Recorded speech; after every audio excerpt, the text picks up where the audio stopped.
Square Enix London podcast.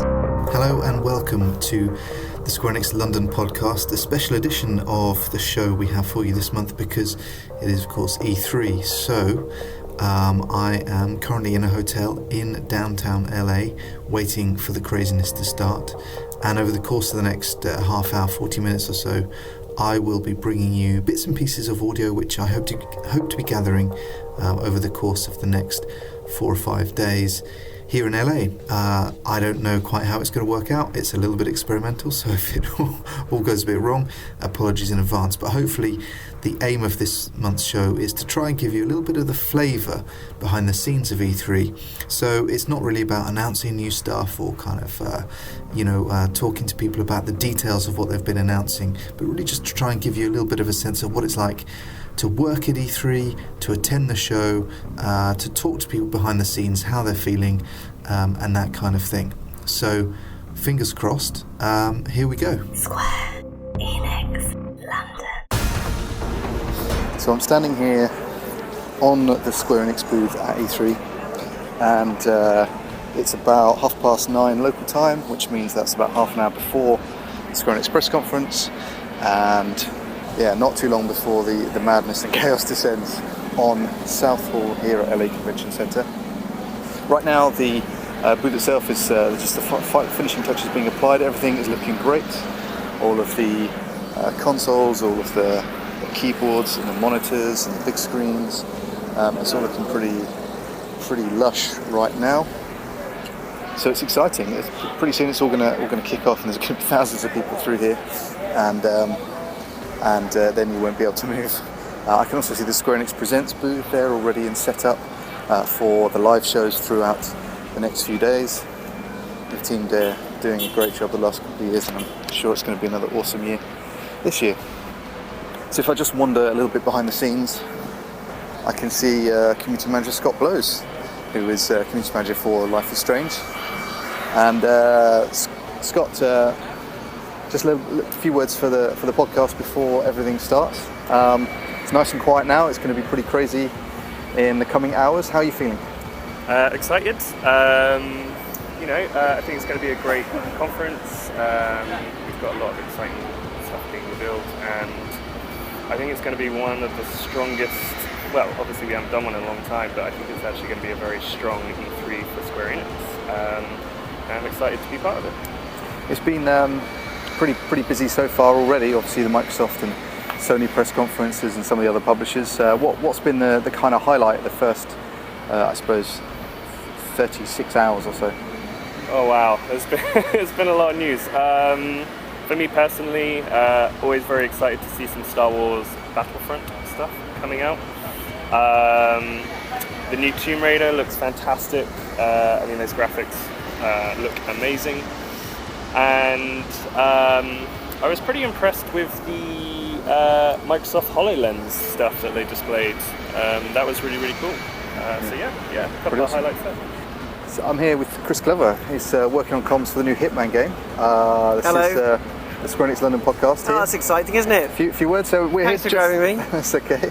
I thought you'd like it. Yeah. This is the calm before the storm now, but obviously Hitman first put out in the Sony press conference. How did that go? Were you happy with the way that went?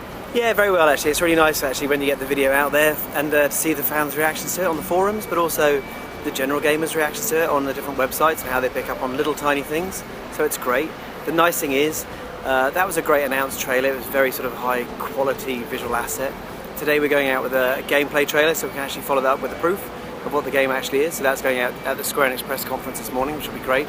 And we'll also do some presentations here, so we can actually get right in front of people and tell them all about the game and answer any questions they've got. We've got a very open approach to our comms this time round. We really want to share as much information as we can, so no one's confused or left with questions. That's really our policy and what we're trying to do with E3 this year.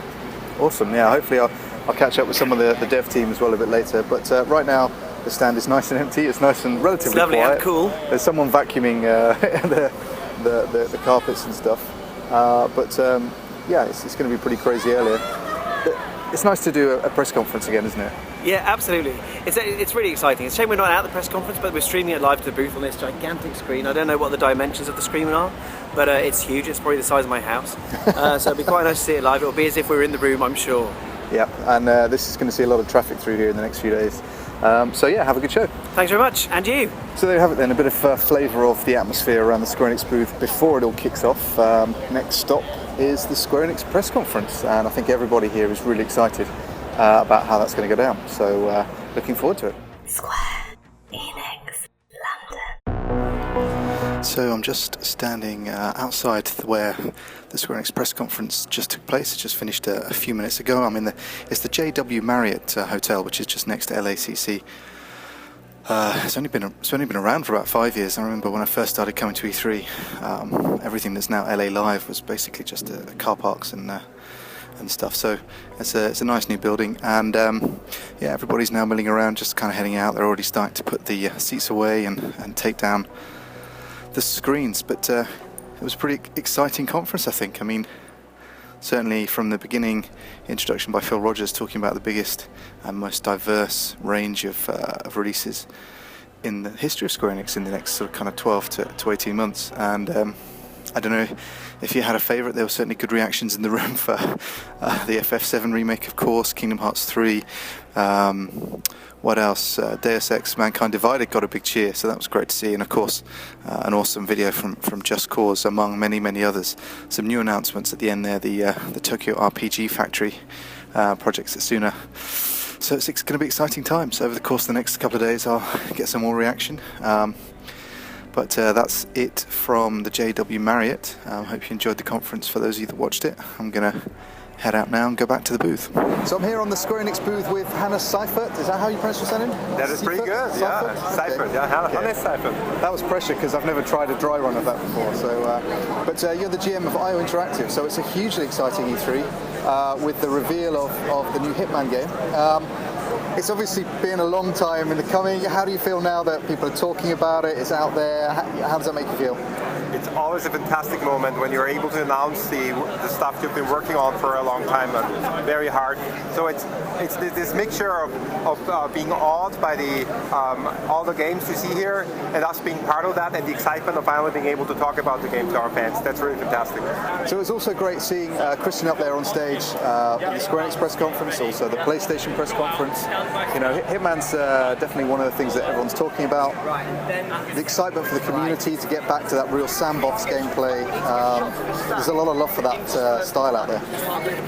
Yeah, we totally feel that. I mean, one of the key things we do with that game now is that we take our 17 years of experience with the Hitman franchise and we try to take the best parts that were developed in the previous games, from Silent Assassin or Blood Money, and the technical achievements we had in Hitman Absolution, the playability, the controls, and we built on that and extended our engine, and now we are actually able to have a bigger sandbox, a very detailed Hitman sandbox than ever before.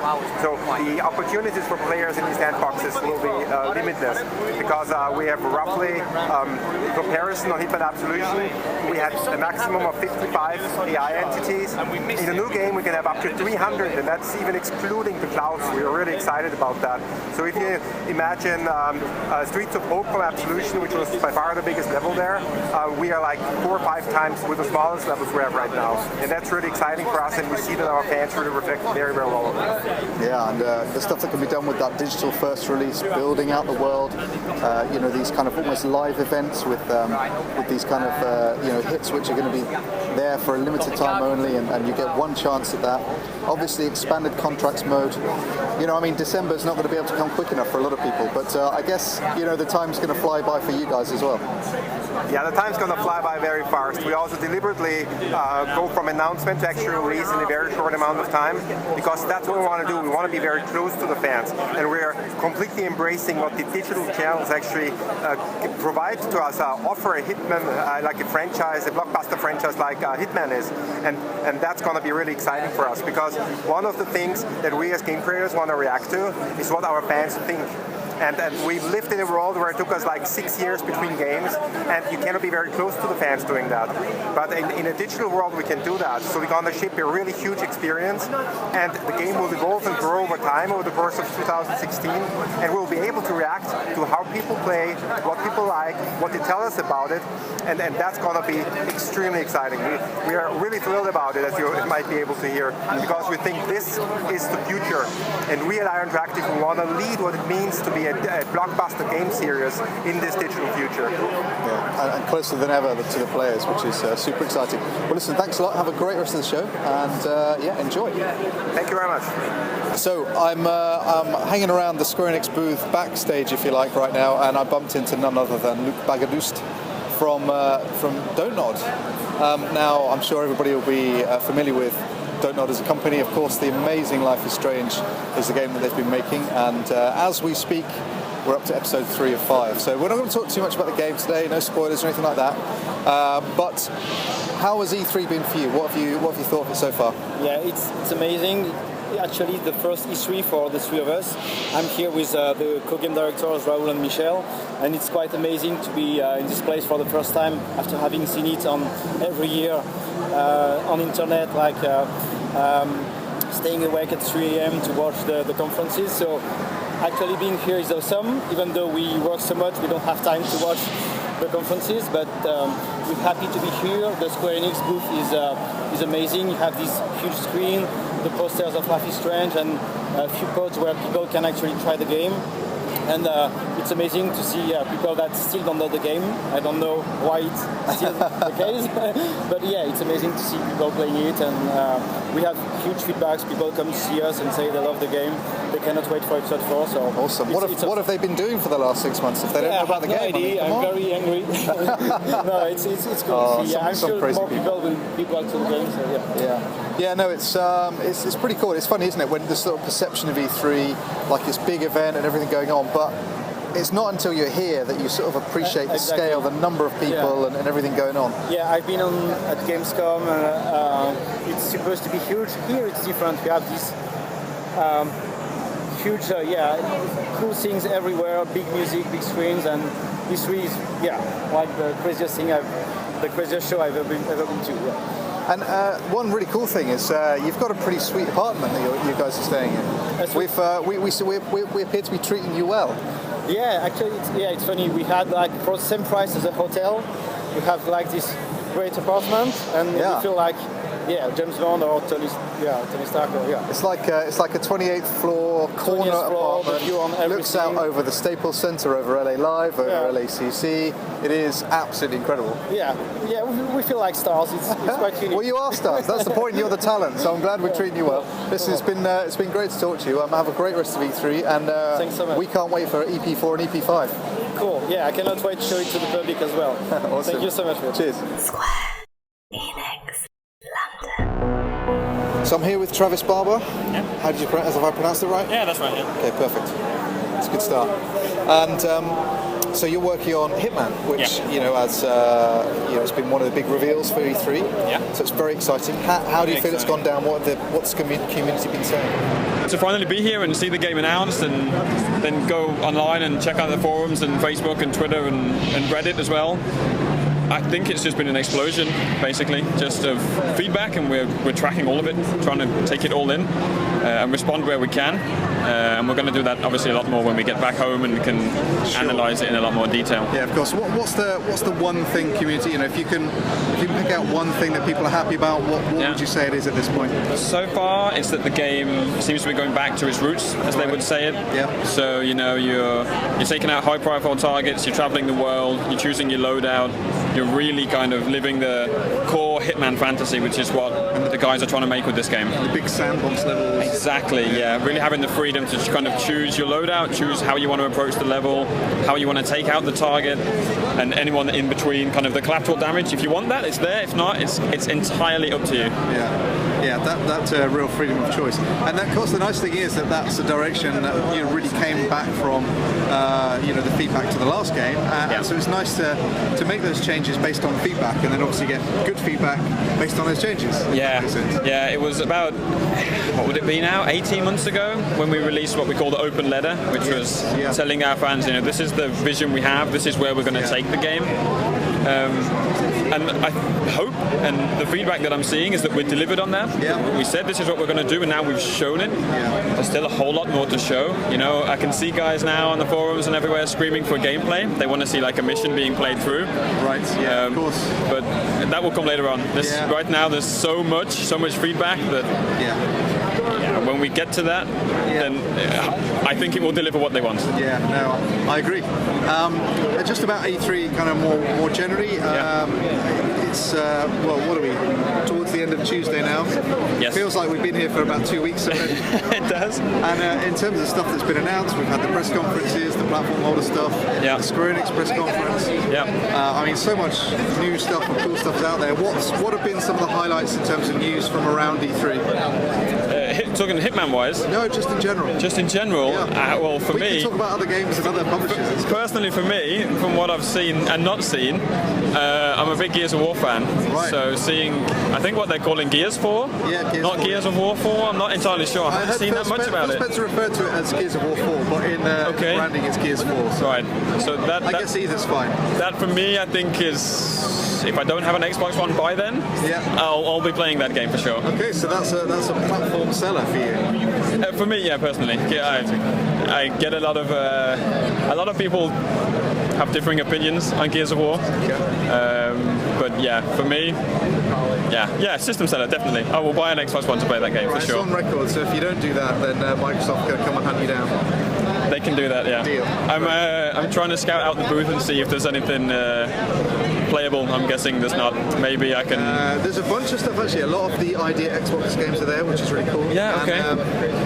And also the new Forza games there. So I played on that earlier. How was it? I have pretty much maxed out all the Forza games throughout Xbox. Okay. So nice. Yeah, I'm happy. You're on board as well?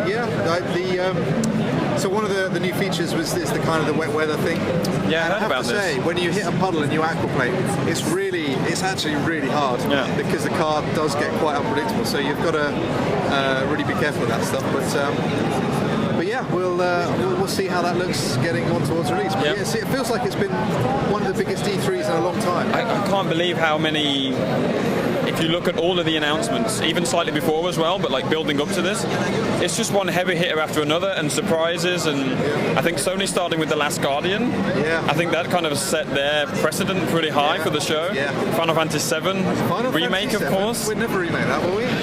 Apparently so. Oh, it's announced now, is it? Oh, awesome. Oh, you can talk about it. Oh man, the pressure for holding that secret has been immense. It was. But hats off to the guys because that trailer looked fantastic. It did. It looked phenomenal. Yeah, we can hear the Star Wars music playing as well now. Yeah, we're here actually. I should probably give people a sense of. So we're basically between. On one side we have EA, although they're not too noisy, those particular neighbours, which is good. On the other side we've got Konami, and they're obviously showing off Metal Gear 5.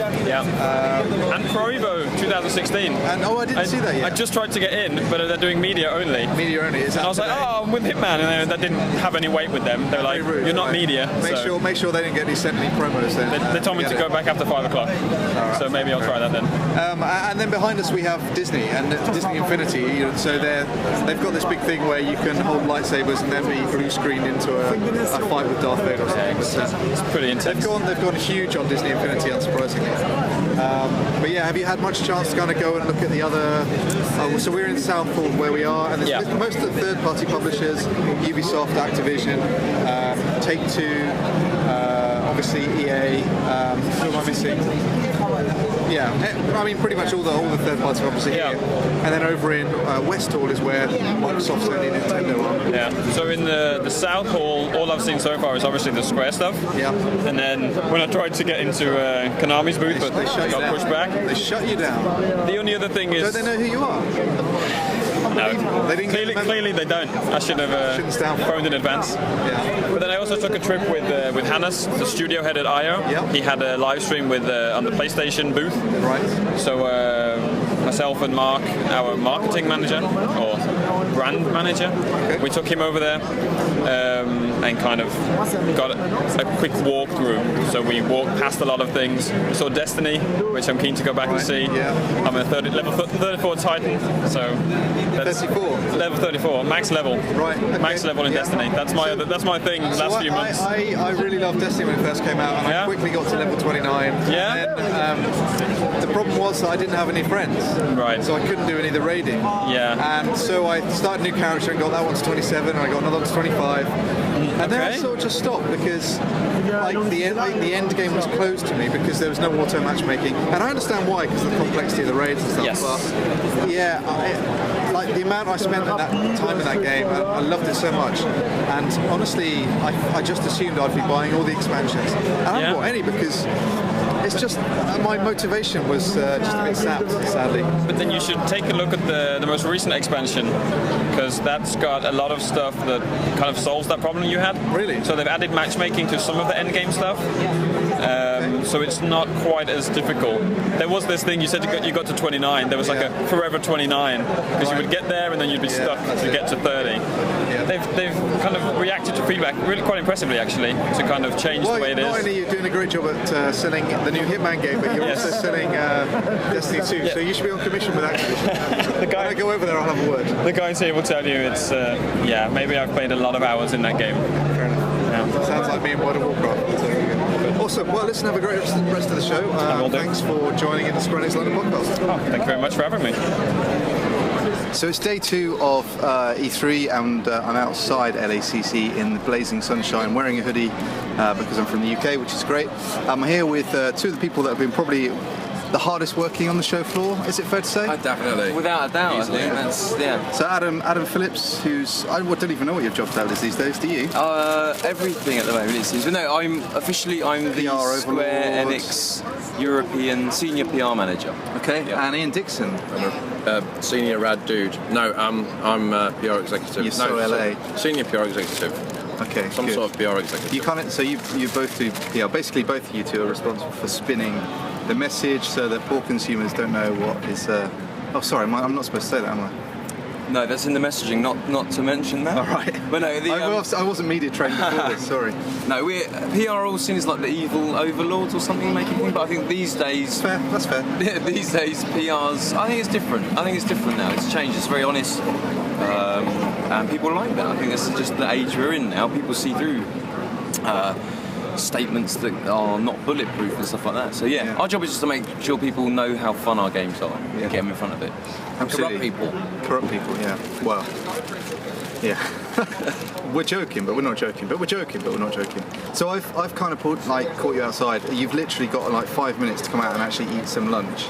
And I've jumped on this opportunity like a heartless. It's incredibly insensitive of you, Phil. I was going to enjoy this, and now you've just ruined it. So far, since I've been here, I've been kind of talking to a lot of people, talking about their highlights. What's not really come across, and what I really want to sort of get across to people, it's actually how hard work E3 is. I mean, how many hours do you reckon you've worked in the last, say, 3 days? I'm not sure. Per day. I think it's for me. It's non-stop work as soon as you get on the plane from London, because everyone around you is media. Everyone around you is in the industry. It doesn't feel like work. It's still fun, but as soon as you get on the plane, you're working right to the point when you're out in the evenings and stuff like that. Yeah. But it's worth it. This is the best E3 Square Enix have ever had. I think. Yeah, I for what agree. we have. Yeah, I agree. But I think. Yeah, I mean, you because of the time difference as well. When you wake up at 6 o'clock in the morning, you're straight on email, doing work stuff, and then you come to the convention centre and you work, I guess, from about 10 o'clock until 6 o'clock, and then there's always meetings and things in the evenings as well. So it's pretty full on.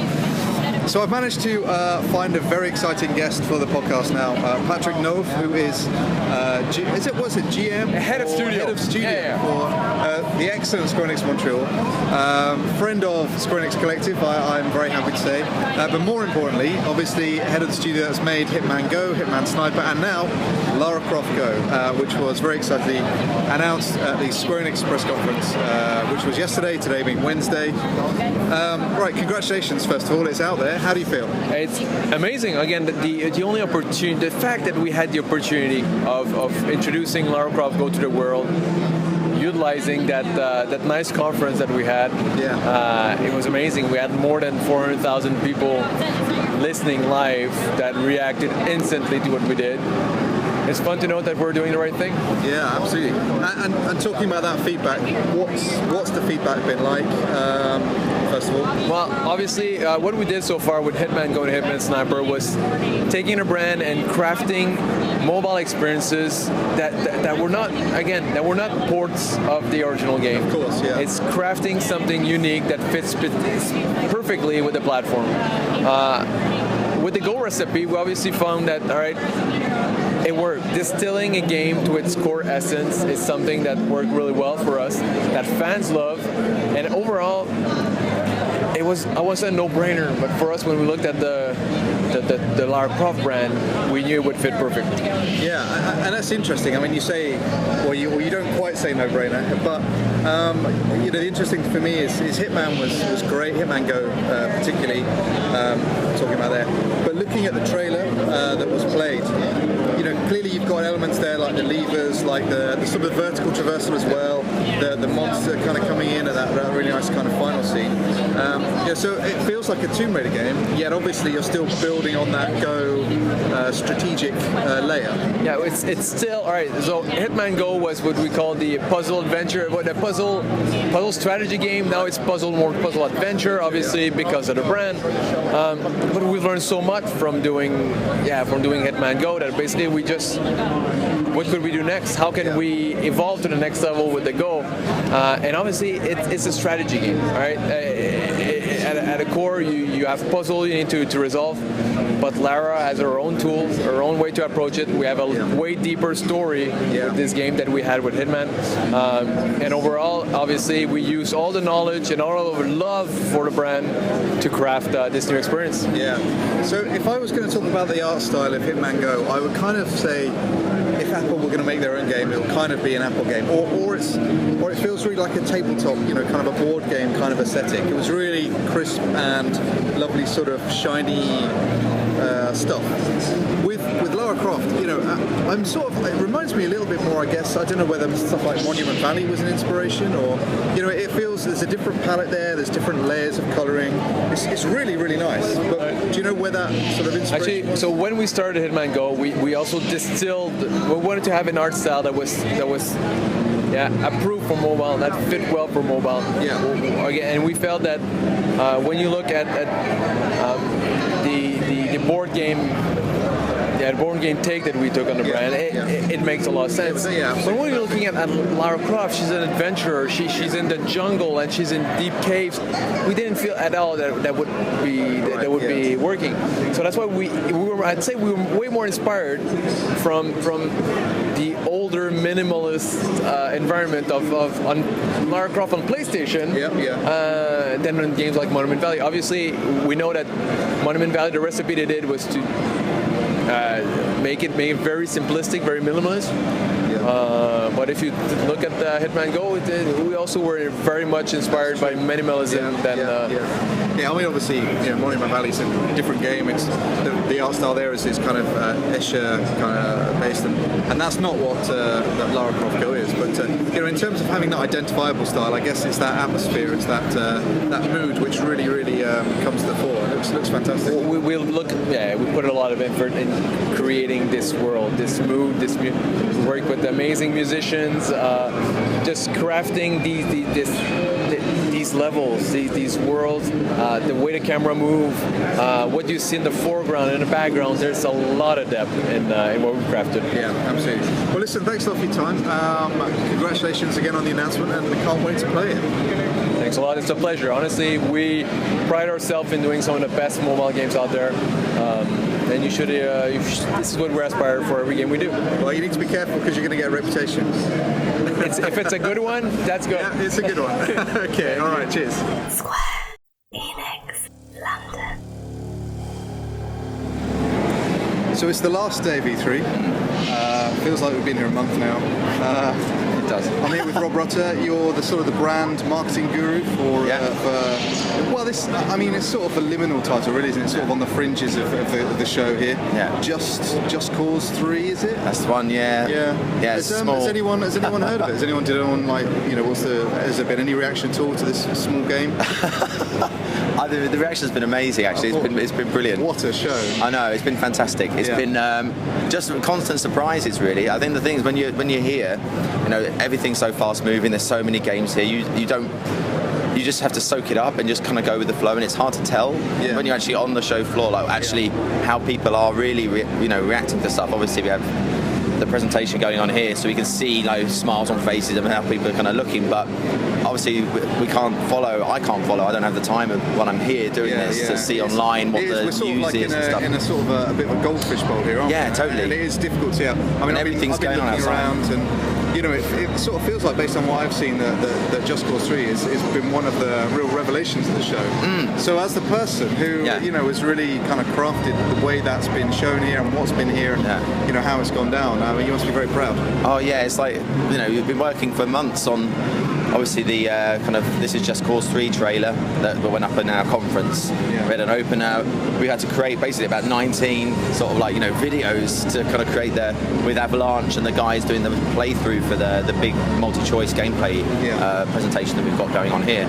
So it's just been a crazy amount of work, and then suddenly we're here and it's all live, and it's just amazing seeing what people, how people react to it. Obviously, before now we'd only done a small little 1 minute trailer just to kind of cut together, and people were like, what's the gameplay? How is it? Is this so real gameplay? Out there, isn't it? Even when we're saying on the trailer this is gameplay, people are like, no, it can't be gameplay. But so I hope that now we got actually that 5 minute This Is Just Cause 3 trailer out there. It's like people are going, man, this looks absolutely crazy, insane, amazing.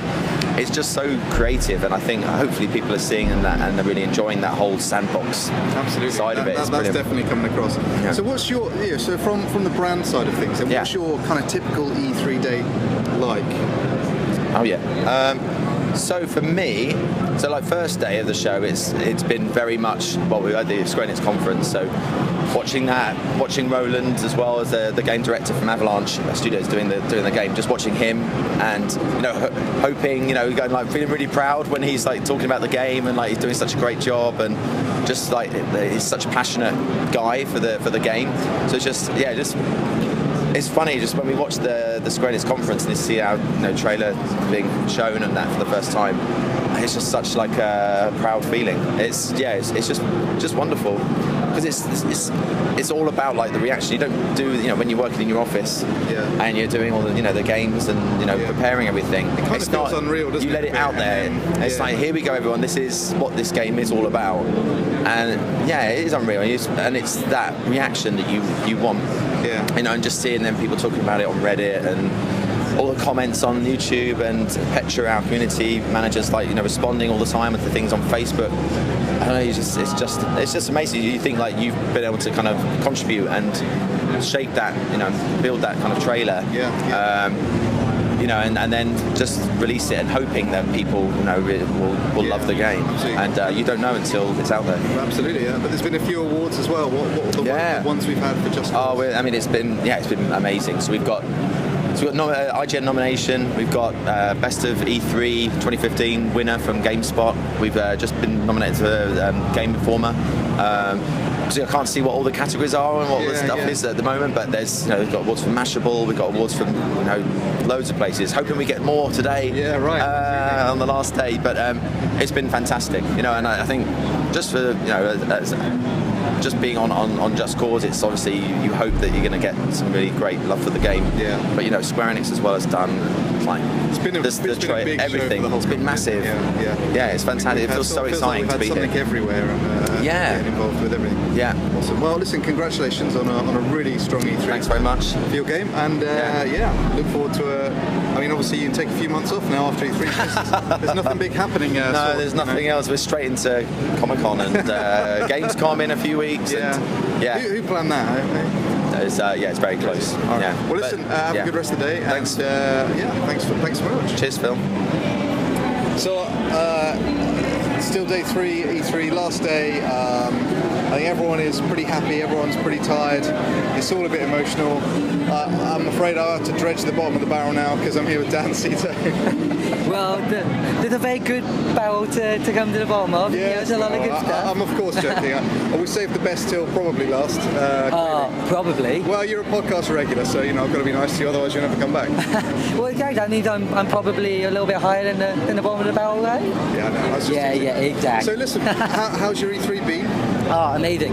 It's my first one. Right. Actually, I've never been to E3, so this is blown my mind. So you've watched E3s, obviously in the past, you've watched them unfold as a gamer, as working in the industry as well. What's maybe the sort of the main differences? What are the maybe the biggest surprises for you about now having worked it? Was it what you expected it to be? Is it really different?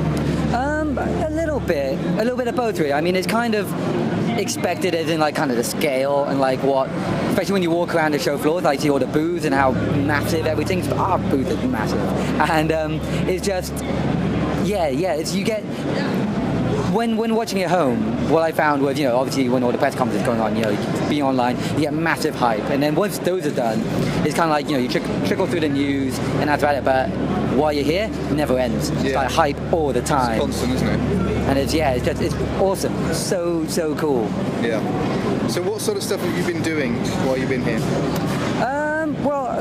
Mostly trying to get in touch with and speaking to a lot of kind of community out in North America, so a lot of fan sites, a lot of people, because obviously E3 isn't like something like Gamescom where the public can come in, although they did have a number of tickets available for competition winners, but I've just been trying to reach out to community because I'm not over in North America very often, so it's good. It's good to speak to them, get a feel for how on a global kind of level how people feel about certain things, because some things resonate better to Americans than it does to maybe like Europeans. Yeah, for sure. But apart from that, it's just like trying to make my own kind of content. Just kind of get more of a feel for actually bring E3 to our community, because this is my first E3 and it's one thing I always dreamed about doing. It's like I remember reading Game Magazine thinking, I wish I could have been at E3. Yeah, right. And so I want to do whatever I can to get that feeling, bring people closer to us, bring people closer to E3 in general. Of course. And you've been busy on Square Enix Presents. I saw your booth tour. That was really cool. Yeah. That was a lot of fun to do. I was a little bit nervous because obviously in the nature of the booth tour, walking around people, you never quite know what's going to happen in the background. Live and unpredictable. Yeah. I mean, ours was, to be fair, the booth tour was pre-recorded, but I wanted to make sure it was as live as possible. So yeah, there was a couple of unpredictable things that kind of happened. A couple of people, waving in the background, and like kind of. Some guy almost tried to jump in in front of me on the camera. Was like, whoa. I gave him that look. I was like, come on, man. Come on. I was disappointed because I saw it on the screens, and my first instinct was obviously to go and try and kind of put you off and sort of sabotage the entire thing. Trip me up, right? Yeah, right. Oh, right. Yeah, exactly. Steal something. Put a crazy hat on you. You know what? That's one thing I missed. I missed crazy hat. I should have got one. Next time. That way I'll preempt you from jumping me. So what's your? I mean, the rest of today is kind of the show finishes later on this afternoon, and then it's back in a plane back to the UK. What's the kind of the strongest memory you're going to take back with you? You know what? I was fortunate enough to go to the Sony press conference this year. Again, never thought I'd ever be able to do that on my first E3. Yeah. And we announced something that I think a lot of people are very happy about. That they've been. You can't say it even now, can you? Because it's the secret, the power of the secret. It is a bit of that, but also FF7 remake. I'll say it for you. There you go. It's awesome because that it's game. Okay now. We can talk about it. That game is. I mean, it's been no secret that the original is my favorite game of all time. So it still doesn't feel quite real to me, even though it's out there. The news is out there. So it's like. I almost can't say this because it's like, I can't believe it. Right. After so long, I've wanted this. But at the press conference, obviously I kind of knew about it when it was happening. Like when I saw it, I know what this is. But then the feeling there and the seeing the crowd, it was insane. I've never seen or been a part of anything. I must admit, I could feel the hairs on the back of my neck going up when the trailer was playing. Yeah. And it was like, you could see, because we were sat quite high up, so you're looking down on the people kind of sitting down in, I suppose, what you say, closer to the stage, and you could see some people standing up, be like, is it? Wait, no, let's back away. And then every time there's the trailer coming up, more people stand up, more people sit down, we stand up, and at the end, the roar of applause, everyone on their feet, was like, I couldn't believe it. I was so excited. Actually, do you know what? The hairs on the back of my neck are going up again now. Just that's the thing. Like, I was so excited. I was speechless. I was like, oh my god, because that was the first time I saw the trailer. So I was like, oh my god. Yeah. But getting all that hype, I was like, oh man, I don't know if I could ever. I honestly don't think anything else could ever. That kind of thing could ever happen again, because it's like it's that thing that everyone's wanted for so long. Yeah, no, it was awesome. Well, listen, have a good rest of the day, and we'll obviously reconvene, no doubt, on the podcast duties when we're back in the UK. But thanks very much for your time, and good job on a good event. Yeah, thank you, and you too. Cheers. So that was the special edition of the Square Enix London podcast, mostly live from E3. We will, of course, be back next month with the usual round table, featuring, generally speaking, I would imagine the usual suspects. But hopefully you enjoyed this little look behind the scenes at E3. Maybe we'll try and do some more of this kind of stuff in the future. But until next month, take care.